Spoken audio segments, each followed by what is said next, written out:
If it seems like every manufacturer is coming out with a new action camera right now, it's because they are. Today we have the Insta360 AcePro2 on our hands, and we're gonna test it out and see how it does. We're gonna do a review of it, and I'm gonna give you my first impressions as well. Notably, what's gonna be missing from this review is a comparison to the GoPro Hero 13, which I actually do not recommend for motovlogging at this point, as the battery life on that thing is abysmal.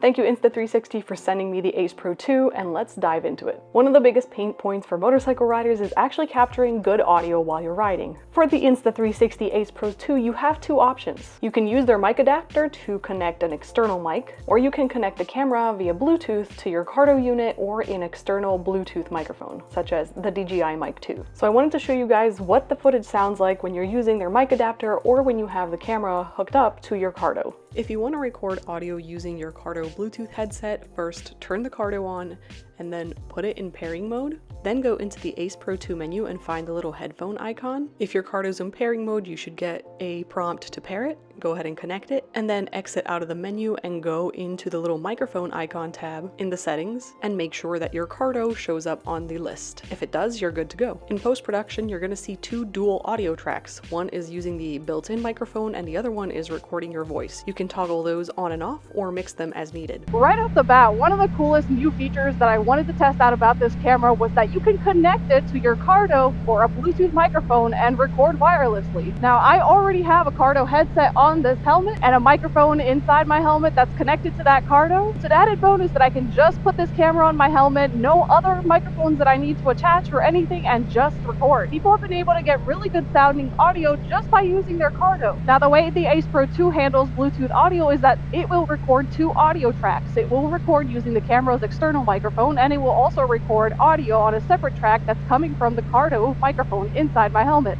If you've been following my channel for a long time, you know I'm a diehard fan of the wired microphone setup, but even I have to admit that Bluetooth is easier if you can get reliable, good quality audio out of it. So of course, being a motovlogger, I had to test to see what the wired microphone setup sounds like on this camera as well. To connect the mic adapter, you're actually going to need to take off the little door that covers the USB-C slot. Just go ahead and give that a yank. It should come right off. And then you can take the microphone adapter, align it with the bottom and the USB-C slot, and just push it in. Now you can plug a 3.5mm mic into it. When you have it mounted on your helmet, it should look something like this. All right, first time trying on the Insta360 Ace Pro.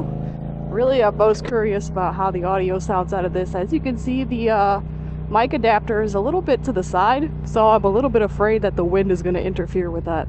But we'll see. Maybe I get lucky. Maybe I get lucky. I figured I would use the X4 that they came out with to see if I can actually film horizontal footage. Although the video today is strictly on the AcePro2, I will eventually have a review on the X4 as well. This is a perfect day to ride and test out both of these cameras because we have a mix of darker shadows in the twisties back here, and we also have some sunlight show. We should see if these cameras can give us a good contrast on the colors, and I'm excited. One of the things that really stood out to me about the AcePro2 when I was looking at some of their previews is that the low light capability of this camera seemed to far surpass other cameras on the market right now. All right, let's talk a little bit about video quality. There's no doubt that the AcePro2 is a top-of-the-line camera. It can record at 8K in 30 frames per second. And if you want to record super slow-mo footage, you can record in 1080p at 240 frames per second. I'm not one to ride too much at night, but I know people who love to ride at night. So this is actually an important feature. So I took the camera out and I want to show you what the footage looks like compared to the DJI Osmo Action 5 Pro, which also boasts good low light capabilities. And I'm not color grading the footage here or manipulating it in any way. This is just the way it looks coming out of the camera. So I'm going to quick pause the frame here so that you can see, for example, on the left side of the road, there is some debris, and I can tell that the AcePro2 is doing a little bit better job of lighting it up, and it's also being a little more true to color. So for example, my car headlights are actually this yellow color and not the white milky color that the DJI makes it seem like they are. Both cameras are recording in 4K 30 frames per second, And for the Ace Pro 2, we're using the pure video mode, and the comparable feature in the DJI is the super night mode. I do think both cameras look really good. I just think the Ace Pro 2 does a little bit better job with the colors overall. It seems like they're more true to what they actually are in real life. When there is enough light in the frame, even though it's dark, both cameras seem to do an equally good job of colors and textures, but as soon as you get into a little bit of a lower light situation, the Ace Pro 2 seems to do a little bit better job.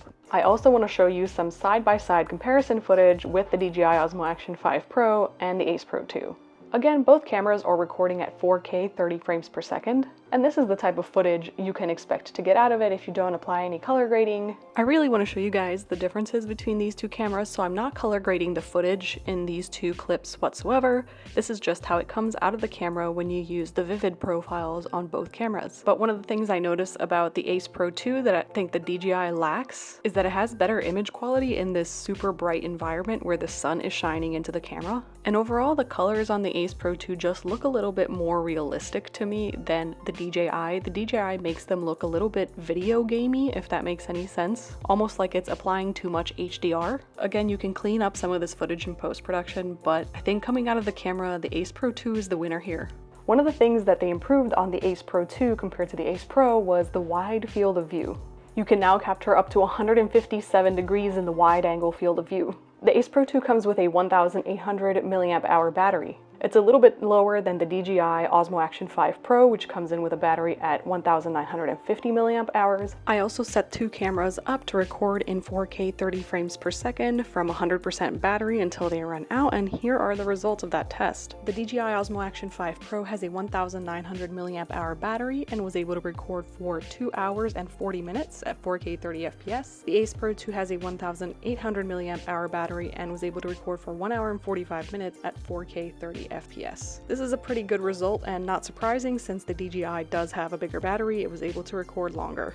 One of the other things I wanted to see is if the Ace Pro 2 is actually good at vlogging, so I'm actually vlogging on it right now. These entire shots of me sitting down have been filmed on the Ace Pro 2. One of the things I really enjoy about this as a vlog camera is its flip-up screen, which I can look into to see if I'm in frame to make sure I'm not moving out of frame or I'm like gesticulating too high. One of the other things I have to praise the Ace Pro 2 is the mounting hardware to the helmet. Similar to the DJI, it has a magnetic clip that actually makes it insanely easy to take on and off of my helmet while I'm riding. And the way the clip works is there's a magnetic attachment and then a mechanical attachment with claws. And to take the camera off, you just push the two side buttons and pull away. To attach it, it just magnetizes right on. Now, because I'm mounting this camera on my helmet, of course, the weight of the camera is a concern to me. So I want to see how it compares to the DJI Osmo Action 5 Pro with its mounting hardware. And I expect it'll be a little bit heavier just because of that flip-up screen, which kind of gives the Ace Pro 2 a little bit more functionality, but also some added weight. In terms of riding with it on my helmet, I do feel the camera's weight on the front of my helmet, but I kind of feel that with almost any action camera. But the Ace Pro 2 does feel a little bit heavier, not enough to make a difference unless I'm motovlogging for hours on end. But if that's something you're worried about, just keep that in mind. Now, because you can record in such high resolutions on this camera, file sizes sometimes are of a concern. So one of the features that the Ace Pro 2 has is a pause and resume recording feature. So you can start a video, decide that you don't want to record all the times that you're waiting at a red light, hit the pause button, and then when the light turns green, you can just continue. So that's a useful feature if you're concerned about file sizes. The base camera price is $399, but if you want to get it with the extra battery, it comes in at $419. So not bad and priced pretty competitively with the DJI Osmo Action 5 Pro. So in terms of price, the Ace Pro 2 is kind of in the range that we expect action cameras to be at right now. Those are my thoughts on the Insta360 Ace Pro 2. Let me know if you have any questions down in the comments and I will do my best to try and answer them. If you're interested in getting the camera, I will leave everything linked down in the description, including the mic adapter and the accessories. And with that, I will see you in the next one. Bye!